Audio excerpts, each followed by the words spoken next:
साथियों नमस्कार, मैं हूं अनिल वर्मा। आप देख रहे हैं अपना यूट्यूब चैनल योजना इंडिया। साथियों, योजना इंडिया योजनाओं का चरण है जिसमें हम विभागों की योजनाओं की जानकारी आप तक समय समय पर पहुंचाते रहते हैं। हमने योजना इंडिया में बहुत सारा जानकारी डाल रखा है। प्रधानमंत्री आवास योजना ग्रामीण से संबंधित आवेदन, चयन प्रक्रिया, पात्रता, सर्वे सब कुछ वहाँ पर पड़ा हुआ है। वहाँ से आप जाकर देख सकते हैं कि कैसे कैसे आप प्रधानमंत्री आवास योजना का लाभ उठा सकते हैं।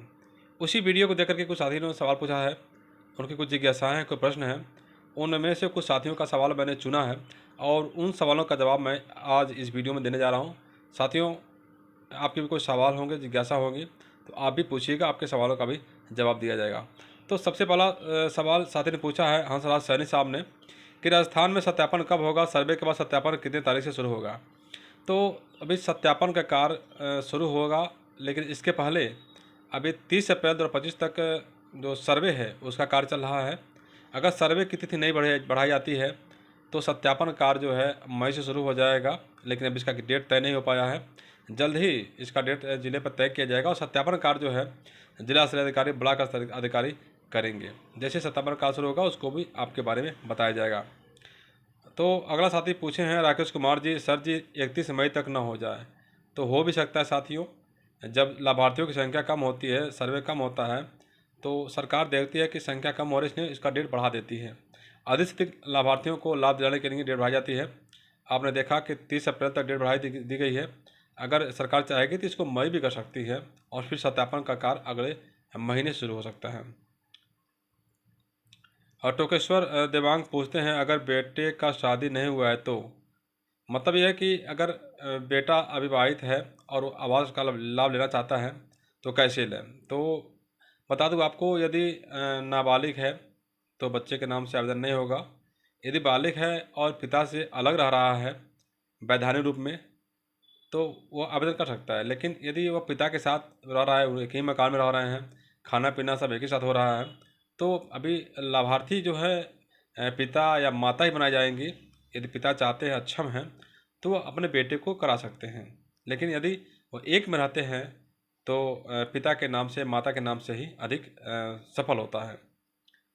अगला साथी पूछे हैं जयराम सोल्यूशन ने, हमारे यहाँ एआई पार्टी वाइज काम कर रही है हमारे गांव में, जिसके पास 3-3 मकान है, फिर भी उसको 15,000 रुपये लेके बनवा दिया गया है। तो साथियों, काफ़ी शिकायत इस तरह की आ रही हैं कि पैसा लेकर के आवास आवंटित किया जा रहा है, आवास दिया जा रहा है, कि जहाँ से शिकायतें आती हैं वहाँ कार्रवाई भी होती है। यदि आपको लगता है किसी पात्र का चयन किया गया है तो आप शिकायत कर सकते हैं और उसका नाम कटवा के पात्रों का नाम उसमें जुड़वा सकते हैं। आपको जागरूक होना पड़ेगा। लाभ लेने के बाद शिकायत तो होती है, लेकिन किसी अपात्र को लाभ दिया जाता है तो उसके पहले भी शिकायत आपको करनी होगी ताकि उसके स्थान पर पात्रों का चयन हो सके। जागरूक होना पड़ेगा आप सबको। अनुज धनगर पूछते हैं कि हमारे गांव में महिला के नाम से सब आए हैं और 5,000 दे के सब काम हो जाता है।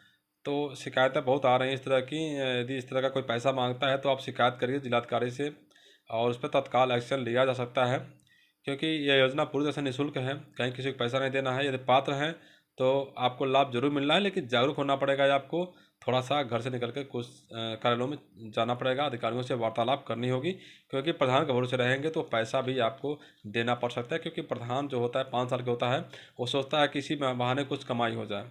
तो जागरूक होइए, प्रधानों के पीछे मत रहिए, खुद अपने अधिकारों के बारे में जानिए। आपको कोई जानकारी और चाहिए तो योजना इंडिया यूट्यूब चैनल में आप जाके देख सकते हैं। जमुना दास लिखते हैं एआई हटना चाहिए। देखिए, एआई जो सिस्टम है वो डुप्लीकेसी को ख़त्म करने के लिए लाया गया है, अपात्रों को छांटने के लिए लाया गया है। एआई ख़त्म हो जाएगा तो फिर पहले की तरह से व्यापक पैमाने पर धांधली शुरू हो जाएगी। एआई में एक खामी ये भी आ रही है कि किसी का पक्का मकान है, भले कितना भी गरीब क्यों न हो, कहीं ईंटें रख दिया है तो उसको रिजेक्ट कर दे रहा है। इस पर सरकार को सोचना चाहिए और इसमें ऑप्शन देना चाहिए। कोई बहुत गरीब हैं और इसके मकान का ईंट दिखाई दे रहा है और अपात्र हो रहा है तो उसको पात्र बनाया जाना चाहिए। मैं आपकी बातों से सहमत हूँ। और अगले साथी पूछते हैं शेखर कुमार जी, सर जी मैं छत्तीसगढ़ से हूँ, विकलांग हूँ, मुझे अपने आवास के लिए सर्वे करना है, जॉब कार्ड नहीं है, सर्वे होगा क्या। देखिए, सर्वे तो हो सकता है, लेकिन सवाल ये होता है कि जब प्रधानमंत्री आवास योजना के लाभार्थी बन जाते हैं तो उसमें जो लाभार्थी हैं उनके खाते में मनरेगा की मजदूरी भेज जाती है 90 दिन की। तो जब मनरेगा का जॉब कार्ड नहीं रहेगा तो मजदूरी किसके खाते में भेज जाएगी। इसलिए मनरेगा जॉब कार्ड जरूरी है। नहीं बना पाए हैं तो अपने ग्राम पंचायत जो हैं उनसे संपर्क करिए और रोजगार सेवा संपर्क करिए, प्रधान से संपर्क करिए और अपना जॉब कार्ड तुरंत बनवा लीजिए, क्योंकि बाद में आपको लगाना पड़ सकता है। संदीप पूछते हैं हरियाणा से हूँ, सत्यापन कब होगा? सत्यापन साथियों अभी मई से संभावना हो सकता है। और एम्ब्रॉयडरी मशीन पूछते हैं मेरा मकान जर्जर हो गया है, पीएम आवास का लाभ मिल पाएगा क्या? अगर मकान जर्जर हो गया है, आप पात्रता के दायरे में आ रहे हैं, तो आप ज़रूर आवेदन कर सकते हैं, लेकिन सर्वे करते समय मकान पक्का नहीं दिखना चाहिए। कोई छप्पर या कोई ईंट का मकान आपको दिखाना होगा, तभी आप इसका लाभ ले सकते हैं। क्योंकि एआई के माध्यम से यदि पक्का मकान दिखा, ईंट दिखा, तो अपने आप रिजेक्ट कर देगा आपको। शेखर कुमार पूछते हैं सर जी, पीएम आवास प्लस 2024 ऐप में विकलांग लोग का सर्वे कर सकते हैं कि नहीं? विकलांग का जॉब कार्ड नहीं है, तभी बताया हूँ मैं आपको ही। तो आपने 2 बार सवाल किया है, तो आप आवेदन कर सकते हैं, सर्वे कर सकते हैं, लेकिन बाद में आपको जॉब कार्ड देना पड़ेगा।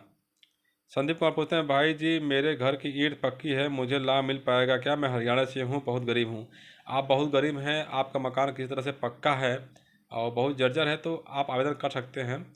लेकिन कोशिश ये रहे कि जब सर्वे हो तो उसमें ईंट नहीं आनी चाहिए, पक्का दीवार नहीं दिखना चाहिए। पक्का दीवार दिखेगा तो अपने आप एआई जो है आपको रिजेक्ट कर देगा। इसलिए जब पक्का मकान है तो वहाँ मिट्टी का लेपन कर सकते हैं, और उसके बाद वो एआई संभवतः उसको कैच नहीं कर पाएगा और आपका सर्वे जो है सही हो पाएगा। अमरपाल राठौर पूछते हैं सर जी, आपको कोई कमेंट करता है तो आप उसकी रिप्लाई नहीं करते हैं? नहीं साथियों, मैं रिप्लाई करता हूं, लेकिन थोड़ी व्यस्तता अधिक रहती है, इसलिए थोड़ा समय कम मिल पाता है। लेकिन जब देता हूं तो सवालों का जवाब मैं विजुअल रूप में देता हूं। देखिए, मैं सवालों का जवाब यहाँ पे आपके वीडियो के माध्यम से दे रहा हूँ, क्योंकि समय निकालना पड़ता है, कुछ अध्ययन करना पड़ता है।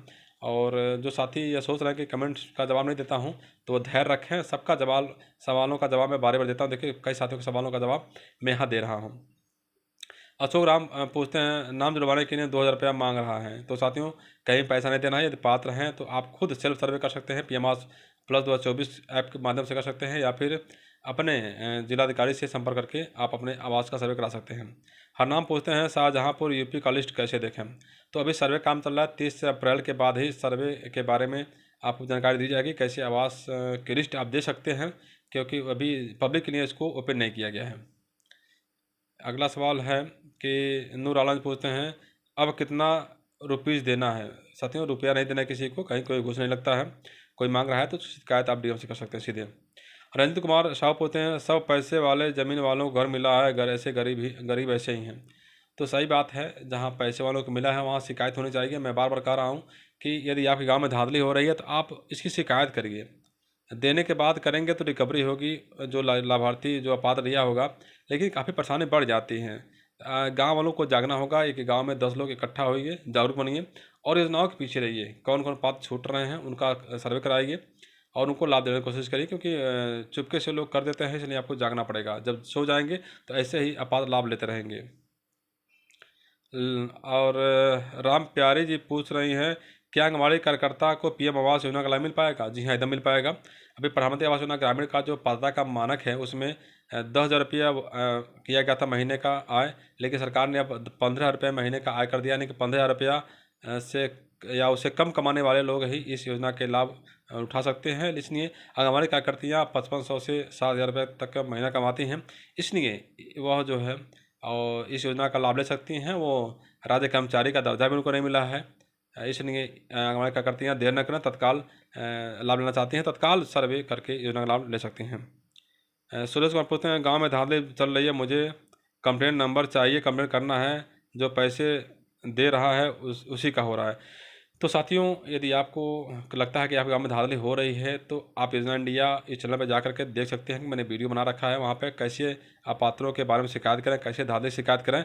फिर भी मैं एक टोल नंबर बता रहा हूँ जो सभी के लिए अनिवार्य है, आप इसको जान लीजिए। आपके गाँव में कोई शिकायत है, कोई धांधली है तो यहाँ पर शिकायत कर सकते हैं। कोई लाभार्थी छूट रहा है उसकी भी शिकायत यहाँ पर कर सकते हैं। नंबर नोट कर लीजिए 1800 1840 ये टोल फ्री नंबर है जो प्रधानमंत्री आवास योजना संबंधित है। यहाँ पे आप अपने फ़ोन करके टोल फ्री नंबर पे किसी भी समस्या का, किसी भी शिकायत का समाधान करा सकते हैं, या फिर अपने डीएम या सीडीओ के यहाँ भी जाकर शिकायत कर सकते हैं। देवोशन मेलोडीज वर्ल्ड का सवाल है गांव में सबको 2-2 बार मिल रहा है, घर तोड़ के कच्चा दिखाने के लिए तो मकान तोड़ा जाता है, फिर अप्लाई किया जाता है, पास भी हो जाता है। तो ऐसी धांधलियाँ बहुत आ रही हैं, लेकिन सवाल यह है कि ये ऐसा कब तक चलता रहेगा? जब तक हम सोते रहेंगे तब तक हमारे घर में चोर घुसता रहेगा, चोरी करता रहेगा। तो जागिए आप लोग, आप लोग जागिए कि आपके गांव में क्या हो रहा है। हमने बहुत सा वीडियो बना रखा है योजना इंडिया पे, प्रधानमंत्री आवास योजना संबंधित बहुत सा जानकारी है। आप हर टॉपिक पर जानकारी प्राप्त कर सकते हैं, आप जाइए सर्च करके दे सकते हैं। इसलिए आपको जागिए, और योजनाओं का लाभ कोई अपात्र ले रहा है या कोई धांधली कर रहा है, पैसा मांग रहा है, तो आपको उसकी लिखित शिकायत करनी पड़ेगी या फिर मौखिक करनी पड़ेगी।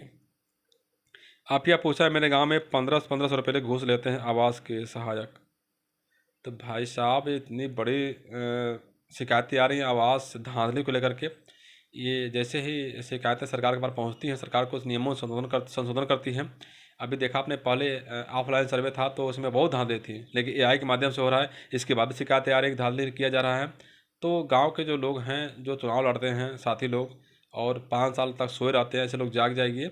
आपके गांव में देखिए कौन धांधली कर रहा है, उससे शिकायत करिए। केवल वोट लेते वक्त ही आप गांव में जनता के पास बीच मत जाइए, उसके पहले भी देखिए कि किस प्रकार से दुरुपयोग किया जा रहा है।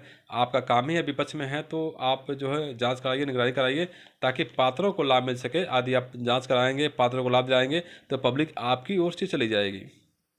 राकेश वीडियो मुझसे पूछते हैं, शहरी आवास का भी वीडियो बनाकर दिखाएं सर, पूरा भारत ग्रामीण का ही बना रहा है। तो बता दो साथी, प्रधानमंत्री आवास योजना शहरी के संबंध में भी हमने जानकारी डाल रखा है योजना इंडिया यूट्यूब चैनल पे, वहाँ से आप देख सकते हैं। यदि आपको और कोई जानकारी चाहिए, आपको कमेंट्स और हैं, कोई सवालात हैं, तो आप ज़रूर पूछिएगा, हम ज़रूर जानकारी देने की कोशिश करेंगे। और इस वीडियो को अधिक से अधिक लोगों तक शेयर करिए, ताकि और लोगों की जो जिज्ञासा इसी से मिलता जुलता जो सवाल है, वो लोग भी जान सके और योजना का लाभ उठा सके। यदि आपने अब तक सर्वे नहीं किया है, तो जल्द से जल्द पीएम आवास प्लस 2024 ऐप पे जाके सर्वे करके योजना का लाभ उठा लीजिए। मिलते हैं नए वीडियो में नई जानकारी के साथ, तब तक के लिए नमस्कार।